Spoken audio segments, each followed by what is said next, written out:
আসসালামু আলাইকুম সুপ্রিয় শিক্ষার্থী ভাই বোনেরা, আশা করি সবাই যে যেখানে আছেন ভালো আছেন, সুস্থ আছেন। হঠাৎ করে আরেকটা ভিডিও নিয়ে আপনাদের মাঝে চলে আসলাম। আমি মোহাম্মদ মোশাররফ হোসাইন, দীর্ঘদিন যাবৎ এই কারিগরি লাইনের সাথে সংযুক্ত। ইতিমধ্যে আমাদের বের হয়ে যাওয়া শিক্ষার্থী এবং রানিং শিক্ষার্থী বারবার আমাকে মেসেজ করতেছিল, স্যার আমাদের এবার যারা এসএসসি পরীক্ষা দিয়ে বের হইলো তাদের একটা নম্বর বিভাজনের ক্লাস করে দেন, যে যাতে যারা ভর্তি হবে তাদের সুবিধা হয়। তো এখন আমি চিন্তা করলাম এটা আসলে কীভাবে নেওয়া যায়। হ্যাঁ, তো এখন আমি ফেসবুকে কিছুদিন আগে একটা পোস্ট করেছিলাম, নাম্বার বিভাজনটা ভিডিওটা কে কে চান। ইতিমধ্যে সবাই দেখে থাকবেন কতগুলা কমেন্টস আসছে যে হ্যাঁ স্যার ভিডিওটা চাই। তার এই ধারাবাহিকতায় আজকের এই ক্লাসটা চলে আসলাম। আমাদের পলিটেকনিক ভর্তি পরীক্ষা, যে বাংলাদেশ সরকারি পলিটেকনিক যতগুলো আছে সবগুলা একসাথে একটা পরীক্ষা হবে, একই প্রশ্নে পরীক্ষা হবে। তো একই প্রশ্ন পরীক্ষা হবে, এর জন্য আমাদের এই প্রশ্নের প্যাটার্ন সম্পর্কে জানতে হবে। সুপ্রিয় শিক্ষার্থী ভাই বোনেরা, আমার যারা পুরাতন স্টুডেন্ট আছেন তারা আমার এই ভিডিওটা অবশ্যই কী করবেন, শেয়ার করবেন। আর নতুন স্টুডেন্ট যারা আছেন অবশ্যই আমার এই ভিডিওটা, যেহেতু আমার ইউটিউব চ্যানেল থাকবে, আপনারা সবাই কী করবেন, আমার চ্যানেলটাকে সাবস্ক্রাইব করে দেবেন। এখন এছাড়াও যারা নতুন দেখবেন, আমার ভিডিওটা প্রথম দেখবেন, যারা আমাকে চিনেন না, তারা অবশ্যই কী করবেন, আমার চ্যানেলটাকে সাবস্ক্রাইব করবেন এবং বেশি বেশি শেয়ার করবেন। কারণ নম্বর বিভাজনটা খুবই গুরুত্বপূর্ণ। সরকারি বেসরকারি যত পলিটেকনিক আছে, যত স্টুডেন্ট আছে, তারা কিন্তু প্রথমে আগে সবাই আগে ট্রাই করবে সরকারিতে। পরে যখন সরকারিতে না হবে তখন কি বেসরকারিতে ভর্তি হবে। এখন সরকারি যদি ভর্তি পরীক্ষা দিয়ে ভর্তি হতে হয়, এখন এর নম্বর বিভাজনটা কীভাবে হবে সেই বিষয়ে আজকের ক্লাসটা। সুপ্রিয় শিক্ষার্থী ভাই বোনেরা, আপনাদের নম্বর বিভাজন নিয়ে আমি একটু কথা বলতে চাই, তার জন্য আমাদের খেয়াল করতে হবে হোয়াইট বোর্ডের দিকে। হ্যাঁ, আমাদের আজকের ক্লাসটা হলো পলিটেকনিক অ্যাডমিশন নাম্বার বিভাজন। যেহেতু পলিটেকনিক ভর্তি পরীক্ষার মাধ্যমে ভর্তি হইতে হবে, এর জন্য কী করতে হবে, নাম্বার বিভাজনটা জানতে হবে। গত বছর থেকেই ভর্তি পরীক্ষা স্টার্ট হয়েছে, তার আগে থেকে কিন্তু ভর্তি পরীক্ষা ছিল না, সিজিপিতে ভর্তি হয়েছে। তো এখন গত বছর থেকে ভর্তি হয়েছে, গত বছরের যে প্রশ্নের প্যাটার্নটা সেই সম্পর্কে আমি কিছুক্ষণ কথা বলবো আগে। ওকে, তাহলে আমাদের গত বছরে যে ভর্তি পরীক্ষার প্যাটার্নটা ছিল সেটা হলো, ভর্তি পরীক্ষা ছিল 70 নম্বর একটা ভর্তি পরীক্ষা ছিল, এবং এই ভর্তি পরীক্ষাটা কি লিখিত না এমসিকিউ? উত্তর হলো এমসিকিউ। তার মানে এখন 70 মার্কের যে এমসিকিউ পরীক্ষাটা হবে সেটা হলো কোথা থেকে প্রশ্ন হবে। প্রশ্ন হলো কোথা থেকে প্রশ্ন হবে। আমাকে বারবার মেসেজ করতেছিল এটা, স্যার আমরা কী কী পড়বো, সিলেবাস কী? তাদের জন্য উত্তরগুলো হলো আমাদের সিলেবাসে যেগুলো, হ্যাঁ আমাদের সিলেবাসে যেগুলো, বাংলায় নম্বর হলো 10, ইংরেজি নম্বর হলো 10, গণিতের নম্বর হলো 20, বিজ্ঞান, এখন বিজ্ঞান বলতে আপনাকে এখানে তিনটা জিনিস বুঝতে হবে। একটা পদার্থ বিজ্ঞান আছে, একটা রসায়ন বিজ্ঞান আছে, একটা আইসিটি আছে। এখন যেহেতু আমাদের ভর্তি পরীক্ষাটা হবে সব গ্রুপের জন্য, শুধু সায়েন্সের স্টুডেন্ট পরীক্ষা দেবে ব্যাপারটা এমন নয়, অন্যান্য গ্রুপের স্টুডেন্টরাও পরীক্ষা দিবে। এখন কে কে পরীক্ষা দিতে পারবে, কে কে পারবে না, সেজন্য আমরা আরেকটা ভিডিও বানাবো, কিন্তু আজকে দেখাবো নম্বর বিভাজন। তো যাই হোক, যেহেতু সব গ্রুপের একই প্রশ্ন পরীক্ষাটা হবে, এর জন্য এখানে আমাদের পদার্থ রসায়ন আইসিটি থাকবে। তো যাই, বিজ্ঞান বলতে আমরা সাধারণ বিজ্ঞান যেটা, সেটা তো আছেই। সাধারণ বিজ্ঞান মানে ফিজিক্স কেমিস্ট্রি ছাড়াও তো বিজ্ঞান আছে একটা, যারা আর্টসের স্টুডেন্ট তারাও কিন্তু একটা বিজ্ঞান পড়ে, যারা কমার্সের স্টুডেন্ট তারাও কিন্তু একটা বিজ্ঞান সাবজেক্ট পড়ে। তো যাই হোক, বিজ্ঞান একটা কমন সাবজেক্ট। হ্যাঁ, বিজ্ঞানটা হলো কমন, কিন্তু স্পেসিফিক সায়েন্স যারা পড়ে তাদের জন্য কিন্তু আলাদা যেগুলো বিজ্ঞান, হ্যাঁ এগুলো আলাদা বিজ্ঞান। তার মানে আমি বুঝাইলাম সাধারণ বিজ্ঞান হলো সবার জন্য যেটা। যাই হোক, এখন বিজ্ঞান বলতে আমরা এটাকে বুঝলাম। এখন এই বিজ্ঞানের এই তিনটা মার্কস, তিনটা বিষয় মিলে নম্বর কত, 20। এরপরে মার্কেট ডিস্ট্রিবিউশন হলো আইকিউ টেস্ট, অথবা আমি এটাকে জিকে বলবো। কেন বলবো জানেন? আইকিউ টেস্ট যে পরীক্ষার মার্কস ছিল কত, 10 না? তো এখন গতবার প্রশ্নের প্যাটার্ন আমি যাই দেখি, আইকিউ টেস্টের কয়েকটা প্রশ্ন দিছে এবং এর মধ্যে আবার জিকে প্রশ্ন ঢুকাই দিছে। তার মানে আমাকে এখন দুটো জিনিস জানতে হবে, জিকেও পড়তে হবে, আইকিউ পড়তে হবে। তাহলে এখন এই দুটো মিলে হলো 10। তো যাই হোক, এখানে প্লাস মাইনাস করছে একটা উদ্দেশ্য আছে, যেখানে দেখেন একটা প্লাস লিখে রাখছে, একটা মাইনাস লিখে রাখছি। প্লাস মাইনাস লেখার উদ্দেশ্য এটা ছিল আমার, যে বিজ্ঞান বলতে আপনি এই তিনটাকে 20 বললেন, আর আইকিউ টেস্ট আর জিকে বলতে এটাকে আপনি কি বললেন, 10 বললেন। এখন গতবার যে প্রশ্নটা ছিল ওই প্রশ্নে আমি সম্পূর্ণ হিসাব করে দেখি, এই বিজ্ঞান আইসিটি মিলে মার্কস ছিল কত জানেন, 27। এটা মার্কস ছিল কত, 27। দেখছেন? তার মানে আইসিটি থেকেও কোশ্চেন ছিল এখানে। এখন বিজ্ঞান বলতে অনেকে খালি ফিজিক্স কেমিস্ট্রিকে বোঝে, আইসিটি ধরবে না, বিষয়টা এমন নয়। তাহলে আমাদের গতবার এই বিজ্ঞান বলতে আমরা এই 27টে এমসিকিউ ছিল, এই তিনটে পার্ট মিলে। আচ্ছা, এখানে আমি মাইনাস করছি কেন, এটা প্লাস করছি এই জন্য যে মার্কসটা বেশি ছিল, যদিও মার্কস ছিল 20 কিন্তু নম্বর ছিল কত, এমসিকিউ ছিল 27টা। আচ্ছা, আইকিউ টেস্টে এখানে মাইনাস করছি কেন, আইকিউ টেস্টে থাকার কথা কত 10, আইকিউ টেস্টে 10 না দিয়ে এর মধ্যে আবার জিকে ঢুকাই দিছে, 3টা জিকে, এমসিকিউ 3টা জিকে দিছে। হ্যাঁ, তার মানে কি, তাহলে আইকিউ টেস্ট বা জিকে এর পরিবর্তে থাকার কথা ছিল কত 10, কিন্তু দেখেন এখানে কিন্তু 7টা বেশি দিয়ে ফেলছে, তখন এখানে মার্কসটা কমে গেছে, তখন আর 10 নাই, তখন কি হয়েছে 7 কিন্তু চলে গেছে, বাকি রইল 3টা, ওই 3টা দিয়েছিল জিকে থেকে, এই 3টে প্রশ্ন দিয়েছে জিকে থেকে, তার মানে এইখানে মার্কসটা প্লাস মাইনাস হবে। তার মানে গতবার যে প্রশ্ন ছিল জিকে থেকে 3 মার্কস, আর বিজ্ঞান বলতে এই 3টা পার্টিকেল ছিল 27, তাহলে দুটো মিলে দেখেন কত হয়েছে, দুটো মিলে কি 40 হয়েছে না, এই যে এখানে উত্তর 40ই ছিল, 40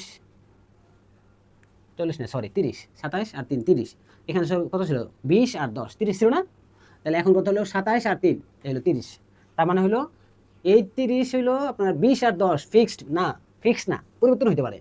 তাহলে এখানে আইসিটি ঢুকাবে, ফিজিক্স কেমিস্ট্রি ঢুকাবে, দেখবেন কম বেশি হবে মার্কসটা, এখানে যত কম বেশি হবে এখানে তত কম বেশি হবে। ব্যাপারটা বুঝতে পারলাম কিনা সুপ্রিয় শিক্ষার্থী ভাই বোনেরা, আপনারা যারা ভিডিওটা দেখবেন, এখানে যদি কারো কোনো কোশ্চেন থাকে অবশ্যই আমাকে কোশ্চেন করবেন, যেহেতু আমাদের ভিডিওটা ইউটিউব চ্যানেল দেওয়া থাকবে, ওইখানে বারবার টেনে টেনে দেখবেন, হ্যাঁ, এবং ওইখানে কমেন্টস বক্সে কমেন্টস করা যায়, ওখানে কোশ্চেন করবেন, হ্যাঁ, আমি উত্তর দিব ইনশাল্লাহ।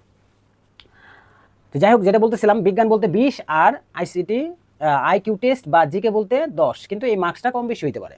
যাই হোক, এখন সর্বোপরি নম্বর কত হলো 10 10 20 আর 20 40 আর হলো 20 60 আর হলো 10, মোট হলো 70 মার্কের এমসিকিউ পরীক্ষা।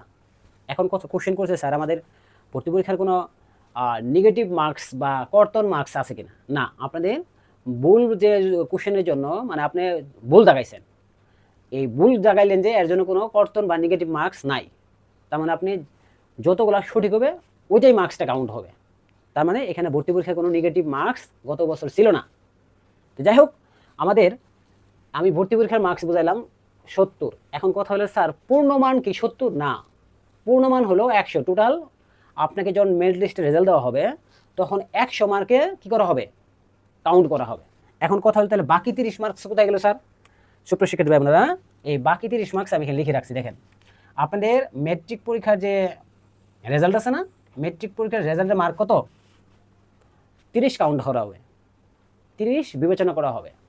এখন যেহেতু 30 বিবেচনা করা হবে, এই 30টি কীভাবে বিবেচনা করা হবে, এখন ধরেন একটা ছেলে বা একটা মেয়ে আপনার ভর্তি পরীক্ষা মেট্রিক পরীক্ষা দিয়ে সে পাইছে 3.06, আমি একটা মার্কস লিখলাম আর কি বোঝার জন্য।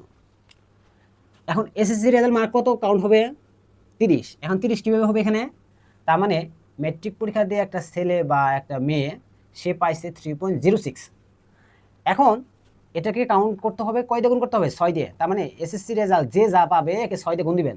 তাহলে আমি যদি এটাকে 6 দিয়ে গুণ দিই তাহলে কত হইল, তাহলে এটা গুণ দিলে হয়েছে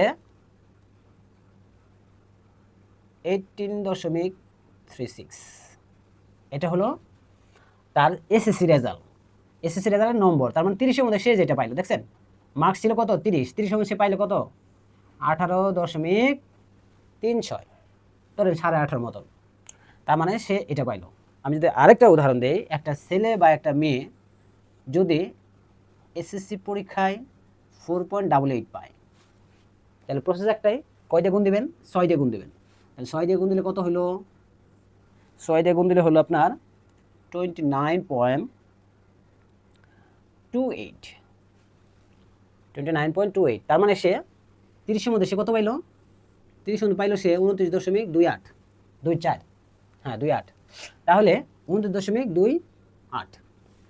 এখন তার মানে বুঝাইলাম এই 30 নম্বরটা হলো এসএসসি রেজাল্ট, যে যা পাবে এর সাথে 6 দিয়ে গুণ দিলে যেটা হবে সেটা হলো তার 30-এর মধ্যে মার্কস। এখন একটা ছেলে বা একটা মেয়ে ধরেন 30-এর মধ্যে সে 29 পাইলো অথবা 30-এর মধ্যে সে 18 পাইলো, তার মানে এই 30-এর ভিতর থেকে সে এটা পাইলো, আর এমসিকিউ ভর্তি পরীক্ষায় ধরুন আমি এটা 29টাকে ধরি, ধরো 29 পাইলো, একটা ছেলে বা একটা মেয়ে এসএসসি রেজাল্ট যা পাইছে এর সাথে 6 দিয়ে গুণ করে ধরুন 29 পাইছে, তার মানে 30-এর মধ্যে সে 29 পাইলো। এখন ভর্তি পরীক্ষায় 50-এর মধ্যে ধরেন 70-এর মধ্যে ধরেন সে 50 পাইছে, এখন তার মার্কস দাঁড়াইলো কত, তার মার্কস দাঁড়াইলো 79। তার মানে যখন আপনাদের মেরিট লিস্টের রেজাল্টটা প্রকাশ করা হবে তার মানে আপনাকে 100-তে কাউন্ট করা হবে, তাহলে 100-তে কত পাইলো সে 79 পাইছে। এখন ভর্তি পরীক্ষায় 60 পেলে সেখানে 60 যোগ হবে, ভর্তি পরীক্ষায় যে 70 পায় 70 যোগ হবে, আর এসএসসি রেজাল্ট যা পাবে এই দুটো যোগ হবে। মেন কথা হলো এসএসসি রেজাল্ট আর হলো এমসিকিউ রেজাল্ট, এসএসসি রেজাল্ট আর হলো এমসিকিউ রেজাল্ট দুটো যোগ হয়ে আপনার টোটাল রেজাল্ট আসবে, দুটো যোগ হয়ে টোটাল রেজাল্ট আপনার কাউন্ট হবে। এইভাবে আপনাদের এমসিকিউ পরীক্ষার মার্কস মেরিট লিস্ট অনুসারে প্রকাশ করা হবে। এখন সাবজেক্ট চয়েস কীভাবে দিবেন, এটা যখন আবেদন শুরু হবে তার আগে আমি একটা ভিডিও করে দেবো যে সাবজেক্ট চয়েস আপনারা কীভাবে দিবেন। যাই হোক, এখন সুপ্রিয় শিক্ষার্থী আপনারা আমার ভিডিওটা যারা প্রথমে দেখবেন, আমি জানি আমার নতুন স্টুডেন্ট, পুরাতন স্টুডেন্ট, রানিং স্টুডেন্ট সবাই দেখবেন, যেহেতু আমি দীর্ঘদিন ধরে শিক্ষকতা পেশার সাথে জড়িত, আমি ছাত্র পড়াচ্ছি, গতবারও পড়াইছি, অনেকগুলো চান্স পেয়েছি আমার এখান থেকে। আপনার যারা পুরাতন স্টুডেন্ট আছে ঢাকা পলি ইনস্টিটিউটে, ওদের জিজ্ঞাসা করবেন যে মোশাররফ স্যার গত ব্যাচের স্টুডেন্টের ফলাফল কী। ইনশাল্লাহ অনেক ফলাফল ভালো ছিল, ঢাকা পলি ইনস্টিটিউটেই 17 জন চান্স পেয়েছে গত বছর আমার এই একাডেমিক কোচিং থেকে। যাই হোক, তাহলে আপনারা যারা পরিচিত বন্ধুবান্ধব বা ছোট ভাই বোন যারা পরীক্ষা দিবে, হ্যাঁ পরীক্ষা দিবে, তাদেরকে বলবেন যে মোশাররফ স্যার কাছে আমরা এনরোল হই। এনরোল হলে কী হবে, এনরোল হলে এই যে 70 মার্কের পরীক্ষা দিলেন বা দিবেন, এখন আপনাদের এই বাংলা পড়ানো হবে, ইংরেজি পড়ানো হবে, গণিত পড়ানো হবে, বিজ্ঞান পড়ানো হবে, জিকে বা আইকিউ টেস্ট পড়ানো হবে, এগুলো সবই পড়ানো হবে। কখন পড়ানো হবে দেখেন, আপনাদের ক্লাসগুলো হবে শনি, সোম, বৃহস্পতিবার। কখন ক্লাসটা হবে? রাত 9টা থেকে 10টা পর্যন্ত। এখন কথা হলো স্যার আমরা ভর্তি যে হইতে চাই, কোর্স ফিটা কত? আমাদের রেগুলার যে কোর্স ফি, সে রেগুলার কোর্স ফিটা ছিল আমাদের 5,000 টাকা, কিন্তু আমি 5,000 টাকা নিচ্ছি না। কেন? কারণ হলো পলিটেকনিক শিক্ষার্থী যারা পড়তে আসে বা পলিটেকনিক যারা পড়াশোনা করে অধিকাংশই মধ্যবিত্ত পরিবারের সন্তান। যাই হোক, তাদের কথা বিবেচনা করে আমরা অল্প টাকা দিয়ে আমরা একটা কোর্স অফার করেছি, সেটা হলো অফারে নিচ্ছি মাত্র 1,010 টাকা। তাহলে কোর্স ফি 5,000 টাকা সত্ত্বেও আমরা এটা নিচ্ছি না, কেটে দিলাম। অফারে নিচ্ছি কত? 1,010 টাকা। এখন আপনি অনলাইন জগতে দেখবেন অনেকগুলা কোচিং, আপনার কাছে যেটা বেস্ট মনে হবে সেটা অ্যাডমিশন নেন, আমার কোনো দুঃখ নাই। কিন্তু আমার কথা হলো যে সমস্ত কোচিংগুলো নতুন এবং টিচার নতুন, ওই সমস্ত কোচিংয়ে ভর্তি হলে আপনারা বেশি ফলপ্রসূ হবেন না।